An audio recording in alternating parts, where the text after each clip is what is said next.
যখন বেশি দুঃখ হবে অন্তরে, অন্তর বেশি ব্যথিত হবে, অন্তরে প্রচুর পরিমাণ কষ্ট হবে, কোনো প্রকার চিন্তা করা ছাড়া, কারোর সাথে আলাপ আলোচনা করা ছাড়া যাই নামাজটা বিছান, রবের দরবারে সিজদায় চলে যান। সুবহানাল্লাহ।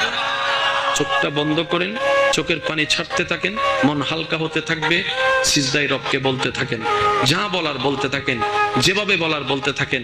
মনে রাখবেন, আপনার সেই মনের বেতার ভাষা হতে পারে আপনার রক্ত বুঝবে না, আপনার ভালোবাসার মানুষ বুঝবে না, আপনার প্রিয় মানুষ বুঝবে না, কিন্তু আপনি যেভাবেই বলেন না কেন, আপনার প্রত্যেকটা শব্দ আপনার রব্বুল আলামিন বুঝবেই বুঝবে। সুবহানাল্লাহ। আপনি যখন ওনাকে দুঃখের কথা বলবেন, উনি আপনার দুঃখটাকে হালকা করে দিবে, সেই দুঃখের খবর প্রকাশ করে আপনাকে কখনো বেইজ্জত করবে না। আর আপনি যখন সুখের খবর পেয়ে রবের দরবারে সিজদায় চলে যাবেন, তখন আল্লাহ তাআলা খুশি হয়ে আপনার সুখটাকে আরো বাড়ায় দিবে। লা ইন শাকারতুম